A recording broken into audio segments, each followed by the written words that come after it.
دا زه د خدای تعالی انعام بولم چې موږ په ژوند کې له داسې صحنو سره پیښ کړي یو او موږ ته د ولس د دردونو احساس را بخلی دی. دا د تحدیث بالنعمت په توګه تاسو ته وایم. دا زه په دې باندې کوم عجب یا غرور یا په دې نه کوم. زه د الله تعالی شکر ادا کوم چې ما ته یې دغه احساس را کړی دی. همدغسې په کورنۍ کې د خپلو شهیدانو ورونو شیخ خالد ورونو تر 14 پورې موږ یتیمان لرو. هره ورځ چې زه یتیم وینم ما ته د بل مجاهد یتیم د بل شهید د یتیم احساس کېږي. زه په کور کې 3 کونډې د خپلو ورونو لرم، نوره کورنۍ خو پرېږدئ چې څومره شهیدانو کونډې دي. دا زه د خدای تعالی شکر ادا کوم. همدغسې مثال تاسو واخلئ، امیر المؤمنین شیخ صاحب محترم خپل زوی خپل ورور په دې لار کې قرباني شو.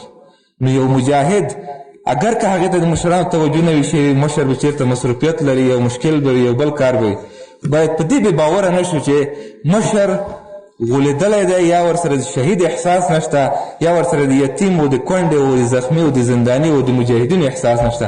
په دې باید موږ تاسو کامل مطمئن اوسو او همیشه د خدای تعالی نه همدا توفیق وغواړو چې موږ د وسوسو او تشویشونو نه بچ. تاسو د خپلو قربانیو یادوري وکړه. تاسو په خپلو سترګو د دې سیمې قربانۍ لیدلې دي. هغه قربانۍ د کومو اهدافو دپاره وې؟ د یو قربانۍ مقصد څه و؟ هغه قربانۍ ولې څنګه موږ په ورین تندي قبلولې؟ په هغه قربانۍ باندې نن موږ افتخار ولې کوو؟ دا ځکه چې د هغې اهداف سپېڅلي وو. کله چې هدف سپېڅلی وي انسان ته درد، غم، خفګان، زندان، بمبار، چاپاو، ډرون، دا هر څه انسان ته ډېر اسانه شي. د موږ تاسې د قربانیو هغه هدف چې د څه دپاره قرباني ورکېدله هغه سپېڅلی و. الحمدلله هغه د نظام د اسلامي نظام قیام و.